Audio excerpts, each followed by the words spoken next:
In the dead of night, Okonkwo woke with a scream that tore through the silence of his hut. His body burned as if set ablaze, his hands swollen to twice their size, the skin stretched tight and hot.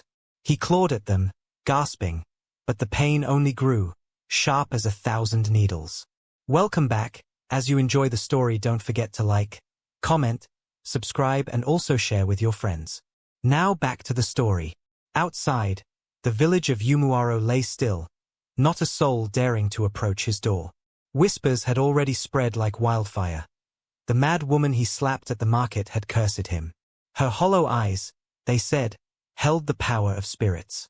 Okonkwo trembled, his breath shallow, as he remembered her stare, silent, piercing, like she saw through his soul. The day had started like any other. The sun blazed over Umuaro, its red earth packed hard under the feet of traders. The market hummed with life, women in woven wrappers dyed with indigo, their wrists jingling with cowrie shell bracelets, balanced baskets of yams and smoked fish on their heads. Men in loincloths, their chests painted with white chalk for strength, haggled over cola nuts and palm wine. Children darted between stalls, their laughter mixing with the bleating of goats. Okonkwo, a tall yam farmer with a broad chest and a temper as fierce as a leopard, stood proudly by his stall. His yams were the largest in the village, and he wore his success like a crown, his beaded necklaces gleaming under the sun. He was bartering with a trader when the mad woman appeared. She shuffled through the crowd, her hair wild and matted, her wrapper torn and streaked with dirt. Her eyes, wide and unblinking, seemed to look at nothing and everything at once. She muttered to herself, her voice a low hum, as she reached for a yam on Okonkwo's pile. "Get away!" he barked, swatting her hand. She stumbled, knocking over a basket, and yams rolled into the dust. The crowd froze. Okonkwo's face twisted with rage. "You useless thing!" he shouted, and his hand flew, striking her cheek with a crack that echoed. The woman staggered, her head snapping to the side. A gasp rose from the onlookers, but no one moved. She straightened slowly, her eyes locking onto Okonkwo's. No words, no tears, just that stare, deep and empty, like a well with no bottom. Then she turned and vanished into the crowd. The market resumed its chatter, but unease lingered. Old women shook their heads, muttering about spirits. "You shouldn't have touched her," one said, her voice low. Okonkwo scoffed, brushing off their words. "She's just a madwoman," he said, tossing a yam back onto his pile. "Let her crawl back to her hole." But as the day wore on, he felt a prickle on his skin, like someone watching him. By nightfall, his hands ached, a dull throb he ignored as he drank palm wine with the men, boasting of his harvest. Now, in his hut, the pain was no longer a whisper. It roared. His hands, once strong enough to uproot yams with ease, were useless, swollen like overripe fruit. He stumbled outside, calling for help, but the village was silent. Only the crickets answered, their chirps mocking his cries. At dawn, his wife, Neka, found him slumped by the fire, his face pale with sweat. Her wrapper, tied tightly around her waist, swayed as she knelt beside him. "What have you done, Okonkwo?" she whispered, her voice trembling. She sent for the village healer, Mazi Okafor, a stooped man with a necklace of animal bones and a staff carved with sacred symbols. Mazi Okafor's eyes narrowed as he examined Okonkwo's hands. "This is no ordinary sickness," he said, his voice like dry leaves. "The mad woman you struck, she was no ordinary woman. The spirits walk among us, testing our hearts. You have angered one." Okonkwo's heart pounded. "Find her," Mazi Okafor said. "Beg her forgiveness, or this curse will consume you." Okonkwo laughed, a weak, bitter sound. "Beg a madwoman? I'd rather die." But as the pain surged, he knew he had no choice. The healer gave him a pouch of herbs to ease the swelling, but warned, "Only her forgiveness will save you. Go to the sacred grove at the river's edge. She may be there." Okonkwo set out at dusk, his loincloth loose around his trembling frame, his beaded anklets clinking with each step. The village whispered as he passed, their eyes full of fear and pity. The path to the river was narrow, lined with tall grasses that swayed like spirits in the wind. The sacred grove loomed ahead, its trees ancient and twisted, their roots sprawling like fingers clutching the earth. Okonkwo's hands throbbed, the pain pulsing with his heartbeat. He called out, "Mad woman! Show yourself," but only silence answered. Then, from the shadows, he saw it, a flicker of movement, and those eyes, glowing like embers in the dark. Okonkwo froze, his breath caught in his throat. The eyes in the grove blinked, then vanished. The air grew heavy, thick with the scent of damp earth and something sharper, like burnt herbs. His swollen hands pulsed, the pain a reminder of his purpose. He gripped the pouch of herbs Mazi Okafor had given him, its leather worn smooth, and stepped deeper into the grove. The trees seemed to lean closer, their branches creaking like whispers. "I'm not afraid of you," he shouted, but his voice cracked, betraying him. The village tales of spirits, beings who walked as men to test their hearts, echoed in his mind.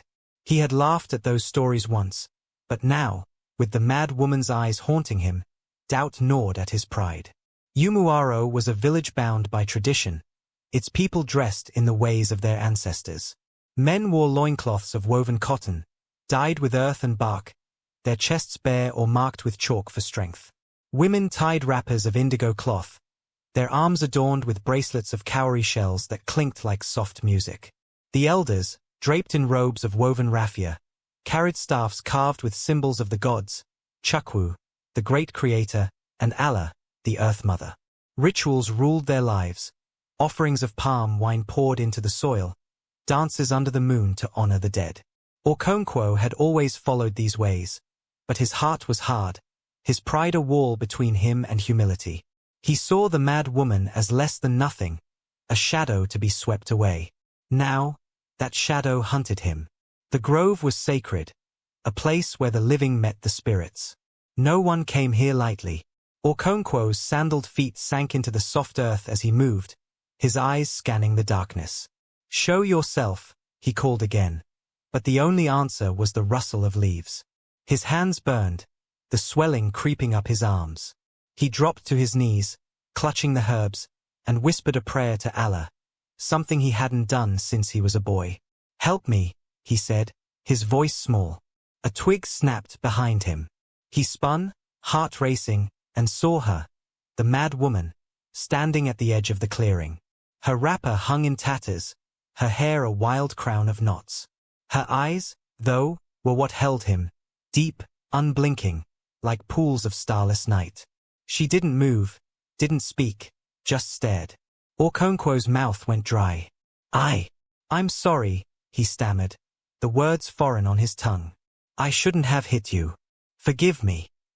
She tilted her head, as if listening to something he couldn't hear. Then, without a word, she turned and walked toward the river, her bare feet silent on the earth. Okonkwo scrambled after her, the pain in his hands urging him on. The river glittered under the moonlight, its surface smooth as a mirror.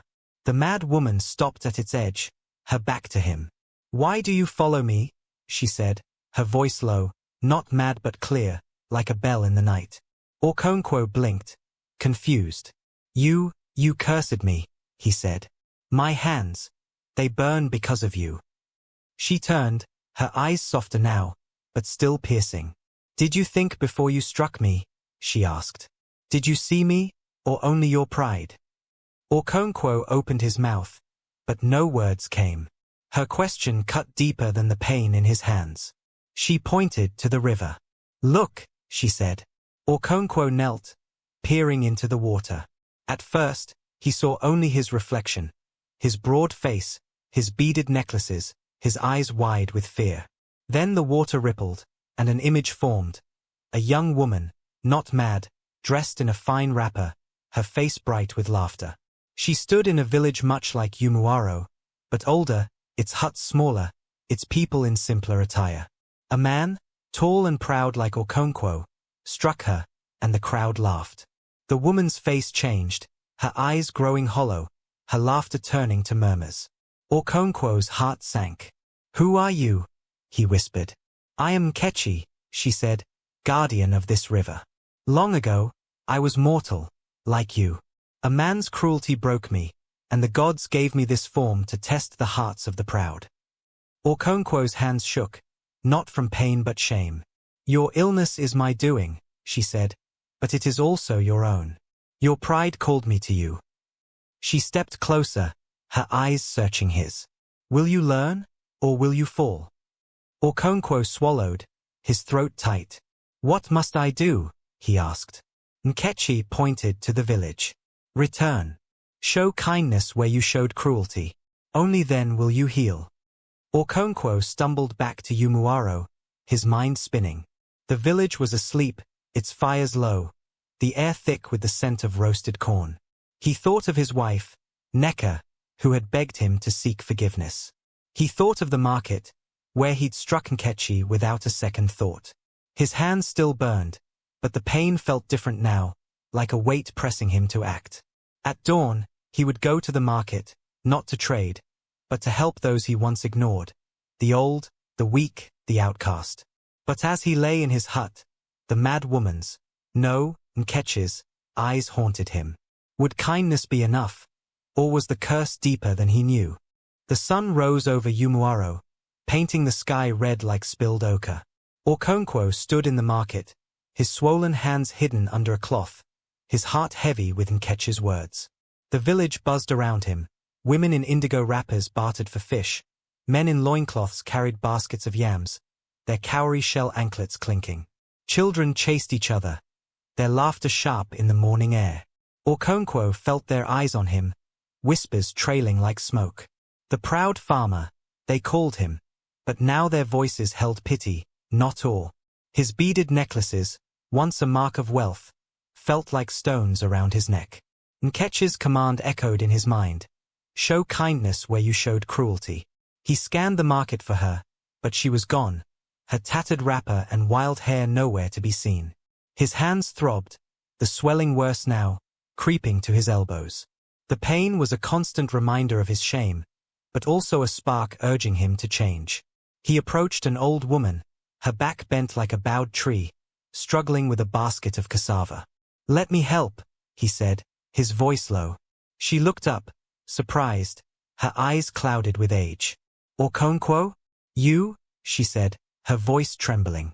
He nodded, taking the basket despite the pain shooting through his arms. The crowd watched, silent, as he carried it to her hut. Word spread quickly. Okonkwo, the proud farmer, was helping the weak. He gave yams to a widow with no coins, swept dust from a blind man's stall, shared palm wine with a beggar.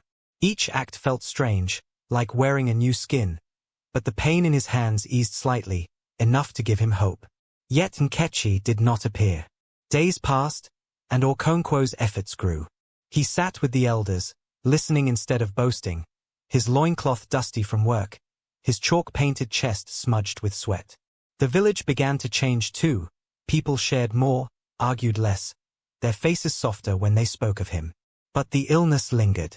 At night, Okonkwo lay awake, his hands still swollen, his dreams filled with Nkechi's eyes. He wondered if he'd misunderstood her. Had he not done enough? One evening, as the moon hung low, he returned to the sacred grove, his sandals sinking into the earth. The river glittered, its surface calm. Nkechi, he called, his voice desperate. I've done what you asked. Why do I still suffer? The wind stirred, carrying the scent of wet leaves. Then she appeared, stepping from the shadows, her wrapper no longer torn but shimmering like water, her hair smooth, her eyes bright but kind. You have begun, she said. But kindness is not a task to finish. It is a way to live. Okonkwo sank to his knees, tears stinging his eyes. I was wrong, he said.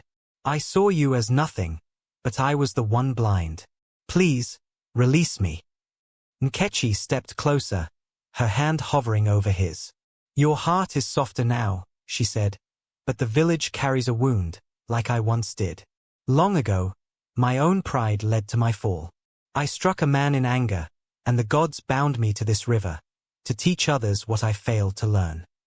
Okonkwo's breath caught. The twist in her words struck him. She, too, had been proud, like him. Your illness, she continued, is not just yours.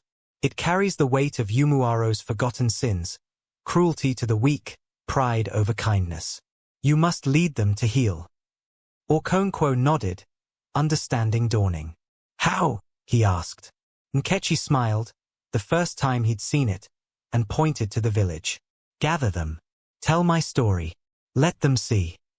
She touched his hands, and a coolness spread, the swelling fading slightly. Then she was gone, the grove silent once more. Okonkwo returned to Yumuaro, his heart pounding with purpose. At dawn, he called the village to the square, his voice steady despite the pain. The elders came, their raffia robes swaying, the women with their cowrie bracelets, the men with their staffs.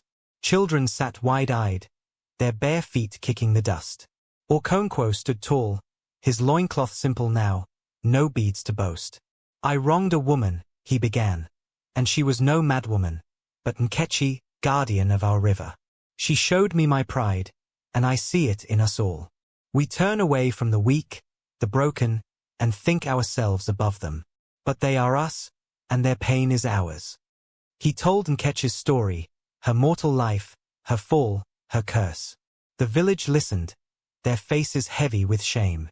The elders nodded, remembering old tales of a woman wronged by their ancestors. We must honor her, Okonkwo said. Not with offerings, but with our hearts. The village agreed, and that night, they danced under the moon, not for the gods, but for each other. They poured palm wine into the earth, not as ritual, but as a promise. Okonkwo's hands began to heal, the swelling fading with each act of kindness he saw around him. Years later, Yumuaro was different. The market hummed with shared laughter, the weak no longer ignored. Okonkwo, no longer proud, worked alongside his people, his hands strong again, though scarred. Nkechi never returned, but sometimes, by the river, he felt her eyes, kind now, watching. The moral was clear, etched in his heart. Pride blinds you to the worth of others, and cruelty to the weak invites judgment.